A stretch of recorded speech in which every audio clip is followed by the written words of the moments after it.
Hi guys, I've got low network connection again. So I'm trying again, round 2. So I'm talking about squashing emotions and why we shouldn't do it. And I'm walking around here because I was a bit uncomfortable in the sunshine. So I'm just moving. So hopefully I'm not too bright or dark, whoever's tuning in. So I wanted to talk about squashing emotions because I see this a lot and it's come up the last few days about people squashing things. Oh, excuse me as I burp. Squashing things. You see, she never is holding a burp ever, you know, because it always comes out the other end, doesn't it? Too much information. Anyway, oh my god. I'm in a funny mood today.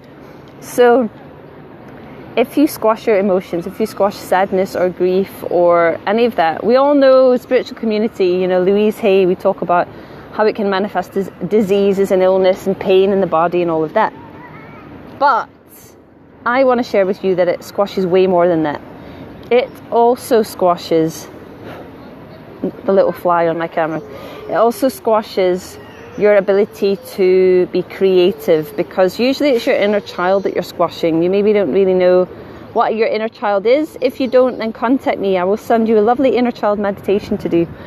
Your inner child is all the parts of you that have been wounded, and your wonder child is also a part of this, where you come in. I've seen Francesca said you remind me of Shrek. I'm not a compliment, honey. Hilarious.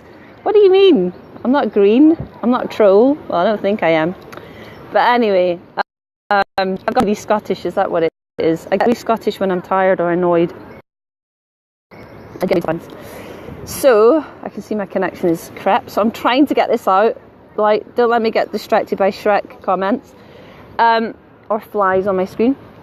So your inner child is something that is normally completely forgotten about. We kind of adult and then we forget about it. We don't go back and reconnect. And the issue with that is we squash things. We squash our inner child. We squash all the fears, the emotions that we have. We don't talk about it, right? Or women sometimes do, but men generally, it's kind of changing now, but for a long time men were kind of close to it. And through conversations with some guys this week, that's really why I want this to come up, because it's important that you acknowledge what you're feeling. It's important because if you don't acknowledge what you're feeling, you can't really know yourself. You can kind of think you know who you are, but you're not really, because you're not really honouring parts of you. And those parts of you are the fears and things like that come up, obviously, all the things that we don't want to feel. But there's also other parts. There's creativity that is born of the inner child. That's the inner child's thing, right? And, you know, huge talents and gifts that you have that you probably aren't aware of. They usually present as weaknesses at first because you're trying not to be it. I'll go into that more in another live stream. You know, your superhero powers are actually, your weaknesses, are your superhero powers. I've talked about that before, but I will talk about it again. But you also end up squashing your intuition. So it's quite impossible if you don't feel all of your feelings to really feel your intuition and know what it's telling you. It's quite impossible to know your purpose because you're not really fully connected to yourself, and you can't hear souls. You know, you might hear souls calling, it might prod you, but you won't really be able to unveil it and feel it to its fullest potential. I had a lady today that I did a starter session with last week who did the inner child meditation that I sent her, and I'm sure she won't mind me saying she now suddenly really feels the guidance to write. And she had it a little bit, but since she's done the inner child meditation, it's gotten much bigger. And that's the purpose of me giving you that meditation. So normally when we do a starter session, I always give my clients the inner child meditation because it's the first port of call when you're trying to do this work. And so to me, that's completely normal. Like, you release some emotions, you reconnect, you get some guidance, and that's part of the course of doing the inner work. So it's really, really important that you don't squash. And I want to share another reason why. Okay, so you think surely that's all there is, but there isn't.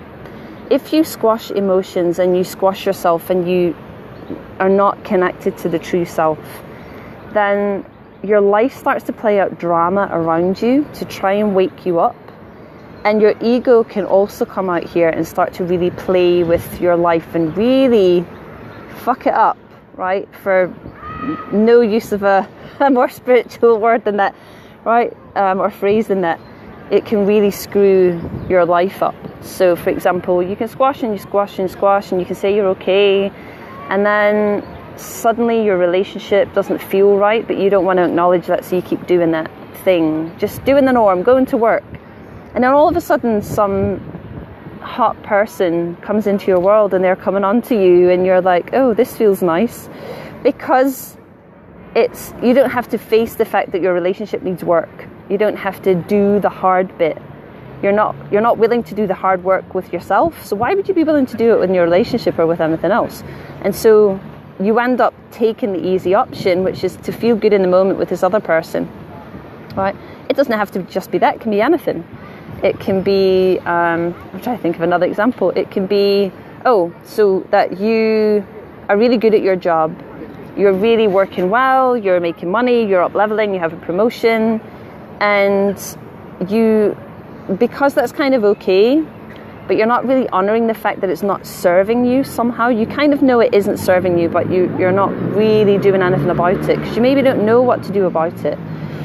And so because you never really honour those feelings, you never hear that your actual dream is to be an entrepreneur and to have your own business. Like, that's way in the background because you're so focused on trying to make this position at work, right? That's what your focus is, up leveling and being promoted in the business.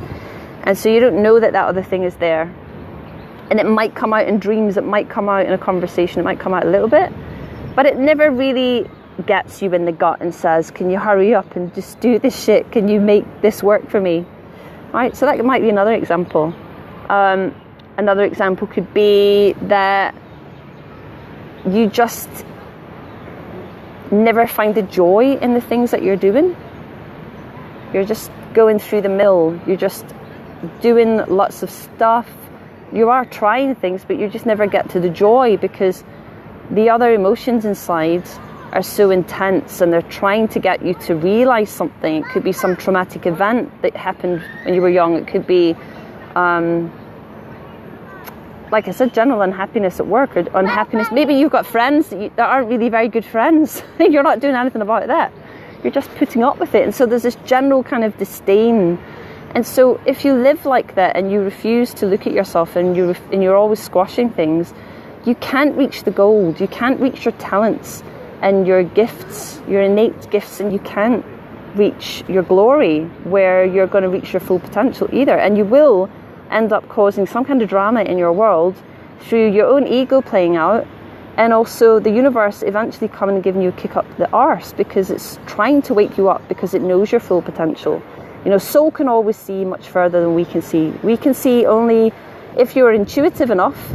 You only really even get the first steps. Even with my clients, and I'm intuitive, I can feel stuff. I can only really feel their first few steps. I can kind of have an end goal sort of there.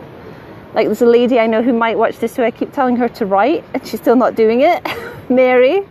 So it's kind of there, but because the person hasn't chosen it, even for me it's only just a kind of feeling. It's just kind of there, and there are potentials that could happen. But if you don't choose it, you don't get more juice, you don't get more of the vision. It's just there in the ether and you're sitting here on the 3D not doing anything, right? So I just want to really, really encourage all of you before I jump on the tube to really stop squashing and to really start talking, and to don't play your existence like you are okay and you're just living this kind of level of life where you think you're okay but you really want a relationship. You think you're okay and you're denying that you're lonely. You think you're okay and you're denying that you're sad. Or you think you're okay and you're denying opportunity, right? Not even all the sad stuff, the negative stuff. You're denying opportunity. You're denying yourself the gift of being more in your world, right? So do that. Don't deny anymore. Reconnect and rediscover all the things that you've squashed, all this amazing stuff that's within you. Everyone has it. Everyone has a skill and a talent they're supposed to bring out into the world. How it manifests itself eventually, that's up to you. You have free will. But soul is always trying to guide you there, no matter what course you go on, no matter what people you meet, no matter what adventures you have, whether they're positive or negative. And so the message really is clear, right? Through the work that I do and through this message today is stop squashing, live with purpose and find your passion, and don't live with a kind of, a potential that's not realized, basically. All right. I hope that hit home for some of you.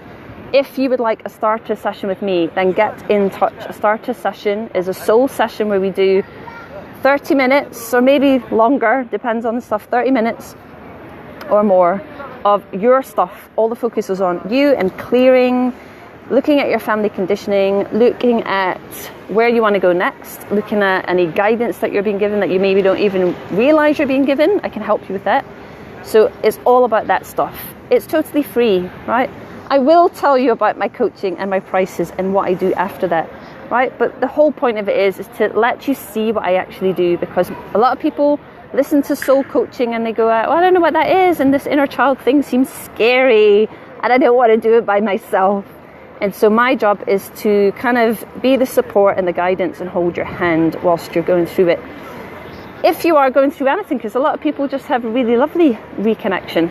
So get in touch with me and I will book you in for your free soul session, okay? And if you want to share this with anyone you think might need this, please do. And Francesca, yeah, better right than I always say Shrek. Awesome. I didn't even know that was his quote. I shall use that whenever I go to burp on a live stream. All right, you're so welcome, honey. All right, I'm going to go, guys, because I am like running late. Okay, I shall speak to you soon. Love you all. Mwah.